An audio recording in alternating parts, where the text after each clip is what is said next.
I'm on a quest to find music and art. Supporting local talent is the place I start. Yeah, this is our culture, the place to be. Games, books, arts, and crafts, and jewelry. This the guardians of the geekery. This the guardians of the geekery. This the guardians of the geekery. This the guardians of the geekery. And now for today's episode of Guardians of the Geekery with your hosts, Matt, Carol, and Joey.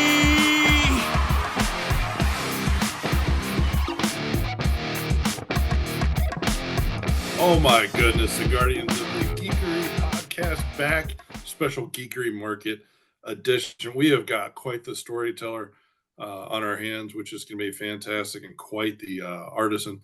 We'll get to him in just a moment.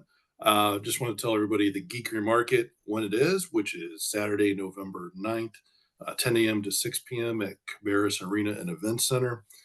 Really looking forward to it. We've got over 2,000 parking spaces and 30,000 square feet of geeky goodness, including RedDog Crafts with Mr. Basil. Basil, welcome. Welcome. Glad to be here. And this is your first year, so welcome to the Geekery Market. You are now one of us. Sorry. And before we hit the record button, we were starting to hear some stories about how you got involved. So tell people a little bit about what kinds of things you're bringing to the market and then how it all got started. Well, I got started making dice towers. So I'll be bringing some dice towers of all shapes and sizes, and also some train packs, a dungeon pack or dungeon map, some initiative trackers, spell trackers, just fun things to have. I love designing them and making them, and I hope people enjoy playing with them. That's what they're there for. I also, when I was younger, do you game yourself? Oh, wait a minute. Do you game yourself, or do you just like supply the gamers with their supplies? Myself. I've got a son that's a dungeon master, and whenever I need technical assistance, I'll go to him and he'll point me in the right direction. But my gaming is designing and making this stuff. That's where I get my enjoyment, and it's a blast. You get an idea, it sits in your head, and you got to get it out onto the table in front of you. If not, you go nuts. So I'm nutty enough. I don't need to have it sit there. And you have some of it behind you, but can you bring some of it up to the screen, an example of one of the ones that you do? This is my steampunk ship. Ooh. Build a stand for it. It's called the Angry Maiden. And I make sure that the wheels will turn, the rudder turns, the turrets pivot, all the cannons. I mean, it's just a model that you put together and have fun doing, I hope. So it comes as a set that you put together, it comes as a model kit. set. Oh, I've cool. got 3 different models. I've got the ship, and I've got a dirigible. This right here is one of my dice towers. Oh my gosh. Okay, guys, if you're listening to the audio, you need to go to the website and look at the video, because this is pretty awesome. That's one of my dice towers. I've got a model that I did that is similar to. It's based on this one right here. I don't have that one with me. So where do you put the dice in on that, Basil? Right there in the top. Right at the top. Oh my god! And then it slides down the slide. It free falls through onto the deck, and the way I kind of envisioned it is you've got this one sailor that is a real pain in the neck, so you send him up to the top mast, and you drop him down and he lands on the deck and he rolls into here. That's I love it. awesome. That's awesome. Wow. How long does something like that take to make, Basil? These right here, the towers, the dice Yeah. towers come fully assembled, ready to play. Okay. It takes me about probably about 3 hours to put one of those together. It takes on the laser, there's 11 panels that I have to cut out. Wow. They're beautiful. 170 pieces. I think it's like 4 hours on the laser, but a lot of the assembly, I've got it down to where you cut this one panel and engrave it, and you can start assembly with it while the next panel is being cut. So a lot of the build time is internal of the cut time. So it's not as bad as it sounds. That's so pretty cool. for our audio listeners, these are wooden dice towers. These are not 3D printed resin towers. These are wooden dice towers that are laser cut, but you draw them and design them. These are not not files that you've downloaded. These are all things you have created, and Correct. then you put them into the laser and it cuts out the wood, and then you pop and assemble them together. So this is truly handcrafted, even though there's a laser crafting it too, because he's crafted the original concept. I designed the original, save the file so I can run it again and again as often as I want. And one of the nice things about doing it this way is if somebody comes to me and says, you know, I would like to have one of those, but the name on it, I want it to be such and such, then I can actually go in and modify the file a little bit and give them their custom name for their dice tower. That's amazing. And we should confess right now, the reason why Basil is at the Geekery Market is because I stalked him, as is my trade action, because I saw your stuff. I think it was at Hickory Comic Con, but it was one of those. And one of our volunteers, Jeffrey Rasmussen, had taken a photo of your table. And I said, I want him here now. Bring him to me. I did not do that. I was like, somebody tell me who this guy is. Somebody tell me who this guy is. And then I found him, because your stuff is beautiful. It is gorgeous. And the more I see you set up at places now that we're friends on Facebook, or, you know, I forced you to take my friendship on Facebook. The more beautiful I see. And you've been working on some boxes and stuff like that too. I mean, nice. I made a box that I call my treasure chest. It's like the old seaman's chest with a hip roof. And I had been toying with that design in my head for some time, because I wanted to do one, I wanted to create one for my wife.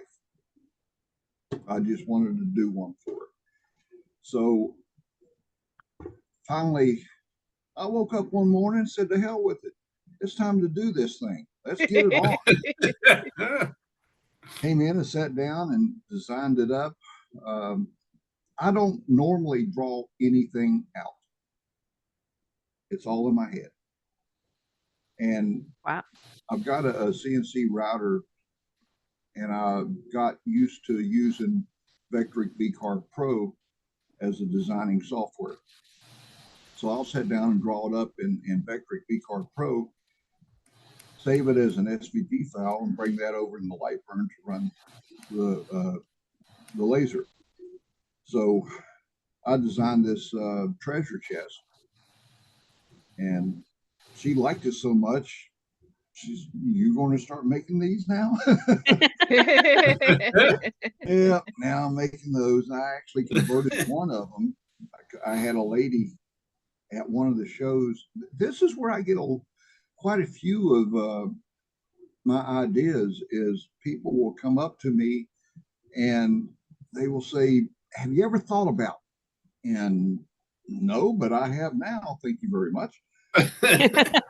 There's still that idea there, and Yeah. But she came up to me and says, "I've got a son that is into Magic the Gathering. Can you make one of these into a card box for him?" So I converted Ooh. I converted the treasure chest design, and I've got a Magic the Gathering treasure chest box that will hold 600 cards. Oh, nice. Wow, nice. It's I think John Hartness will be coming to your table then. Yeah. yeah, it's on One of our it's on friends is his, very much into magic. Go ahead. yeah, it's on the Red Dog Crafts Facebook page. I just saw the Magic the Gathering treasure chest. It's amazing. It's Basil. beautiful. Yeah. You can, I've also got a website. I don't have a lot of my intricate designs on the website Yeah. because I have a concern of damage during shipping. You've seen a lot of my designs, how intricate they are and how delicate they are. And I could just imagine some pissed off delivery person Yeah. against the porch. So yeah, those I don't have on the website, but Magic the Gathering case, I do have that one on my website. Oh, the website's name, I'm going to do a quick plug right here, is reddogcrafts.com. Yeah. So yes, Red Dog Crafts.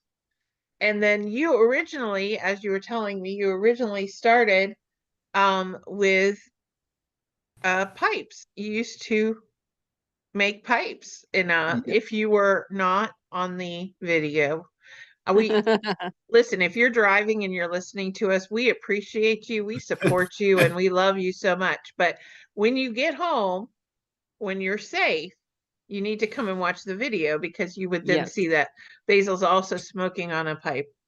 And that in of itself is it. And if you go and see pictures of him, you actually dress up in steampunk attire as well. Yeah. I am a steampunker, baby. Quite dapper. I wore my hat just for you because I knew. So yeah, as a matter of fact, I'm going to hop off camera real quick. And this one is one that I just finished making. Oh, my. wow. Oh, cool. I love that. I've got one that's made out of vinyl, and I wore it to the Scottsboro Steampunk Alabama Festival in July. Alabama in July. You think North Carolina's hot? Ain't nothing further south. Vinyl does not breathe. No. No. And when I left there, I decided I was going to have a felt hat before the next one. And we've got the it's called Steamers and Dreamers. It's coming up in October the 26th.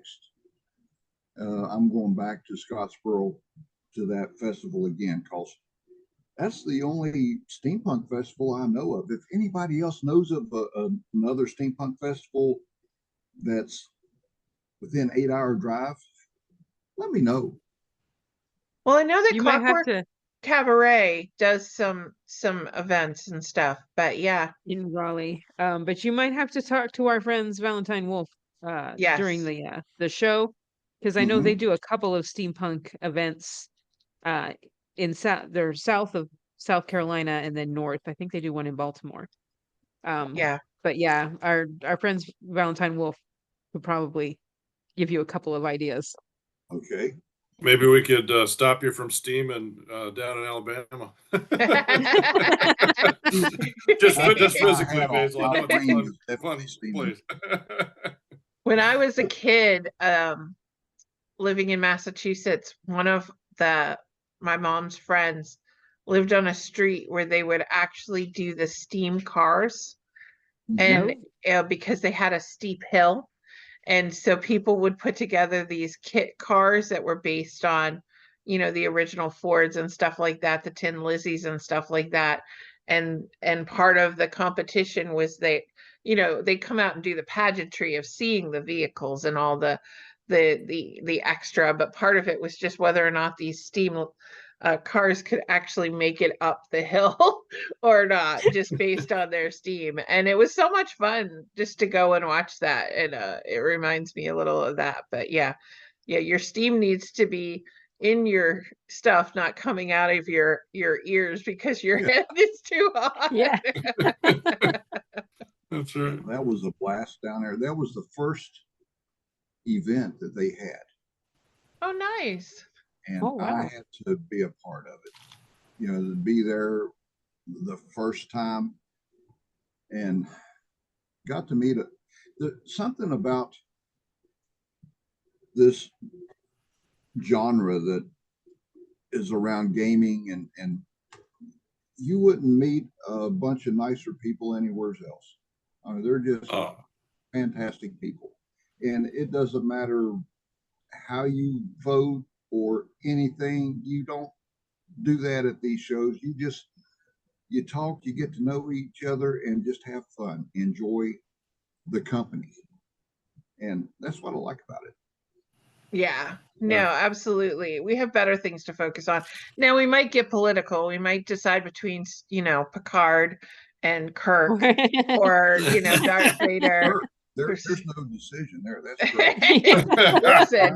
Listen, we're going to remain friends on here, but you know. Not knocking Picard. He is great in his own style. But Kirk blazed the way. Yeah.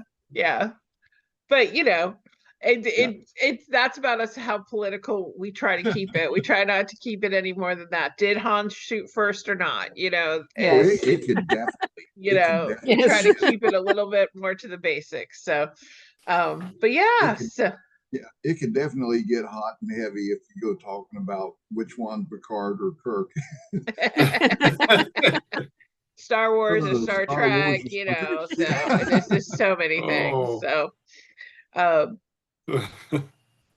yeah, no, I think that's one of the things too, is, you know, I personally did not find my geeky family until I moved up here to Charlotte in 2008 and started the Charlotte Geeks, because that's how I am. Just like I pursued you, I wanted to find other geeky friends, so I created events and made them come to them.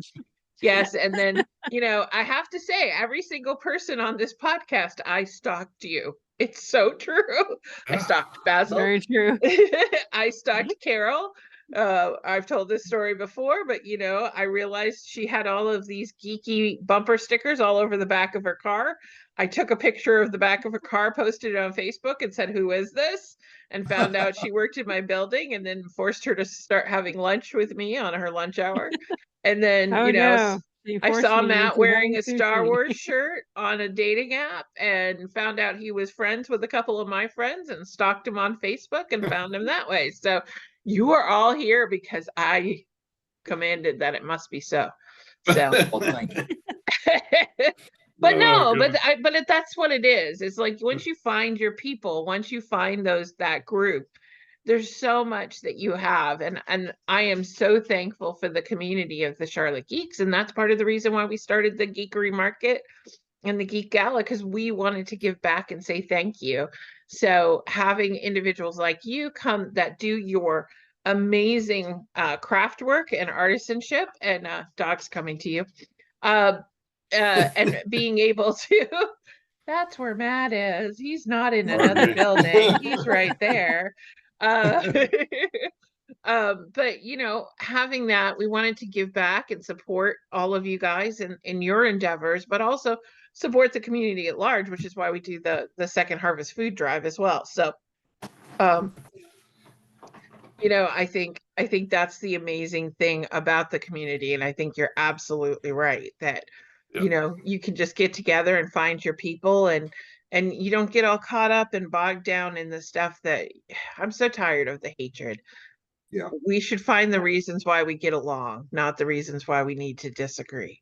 So if we focus on that and partner on that, I think that's what it is. But I absolutely love your stuff. I love your setup. I'm so glad that you're going to be for people coming to the show. We're not going to make it hard for you to find him. Yeah. RedDog Crafts is one of the end caps right in the front because everything he makes is so pretty that you're going to walk in and it's going to make it that, Willy Wonka factory where it's like, oh, Yes. I got to see if Braxton can practice that. Just the little, Yeah. the little. just he'll have to Victorian metal goth it up for us. Yeah. But Yeah. yeah, so yeah, so Now, if I fall into the chocolate river, pull me out. I can't swim. well, Wow Fudge will be 2 end caps over from you, so their chocolate fountain will be a little farther away. But I've got a scooter. You just will throw a rope. Oh, and then it will be like that scene from Never Ending Story where I'm trying to pull the horse out. Oh that gosh, will be no, bad. no. Come on now. Come on now. Be downstream. Yeah. No, we'll fix it. That We was won't let that almost- happen to you. So That was almost as sad as Old Yeller. Almost, man. Oh yeah. That was traumatic. That was a traumatic. That was very Movie. traumatic for me. Yeah. Yeah. Yeah. No. So you're going to bring the dice towers. You have the counters. You also have some other items that you're bringing, and people can go see a lot of them on your website. But also, like you said, if they want to see stuff that you're actually going to bring to the show, where you might not ship it because of the thing, they can go to your RedDog Crafts Facebook site as well. So make sure to go and follow that and not just the website. Go to both because then you can see everything. But if somebody, this is going to be a show right before the holidays. So if somebody wants to do something If you got custom, a gamer in your life. Yeah, or this is if you the got a time to gamer in do your it. life. And like he said, these take 3 to 4 hours to put together. So if you want to make sure that one is there by the time you get there, especially not if you're not an early riser, if you're not going to be there right at 10 when the doors open, you want to grab one of these Magic the Gathering boxes, you better contact Basil and pay for it before he gets to the show so that he doesn't sell it on you. So if somebody wants like a Magic the Gathering case as a Christmas gift for their son or husband or wife or whatever, they want their name on it, they can send me a message on Facebook and we can work out the details and I can have it there for the show for them to pick up. That would be great. Yeah. But I would need a custom order like that. I would need about a week's advance notice. Yes. Give me a chance to work it in and get it made. Yeah. And one of the things that we talk about, is like this is handcrafted stuff. So don't wait till just, the day before, the night before and say, oh, can you do this for me?